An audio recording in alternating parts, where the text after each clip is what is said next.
Он и в свои 94 ради такого встает, отдает честь и приказы. Строгий марш, честь и парад – все для него. Участника Великой Отечественной войны Талгата Янбекова. Мне было 17 лет.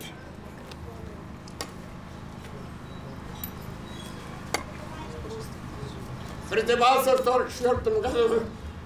Он еле сдерживает слезы, но не дает слабину. Талгат Самигулович служил связистом. Тот самый День Победы 45-го встретил в Польше. Сегодня ему говорят спасибо войска Росгвардии, волонтеры Победы, соседи и прохожие. Мама, я вернулся домой.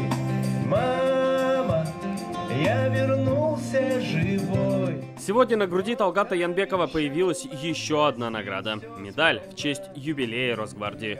Хотя сегодня главный подарок для него – это эмоции. Я в восторге, очень доволен. Такое отношение – это чудесное уважение.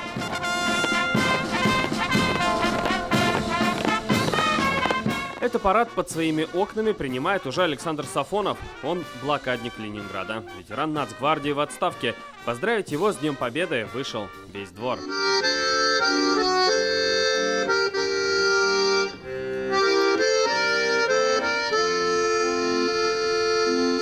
Настроение поднялось, чувствуется праздник. А он у нас после операции, вот никуда бы мы не вышли. А это с таким удовольствием посмотрели. Для ветеранов оркестр, стихи и песни. И такие именные парады проходят по всей республике.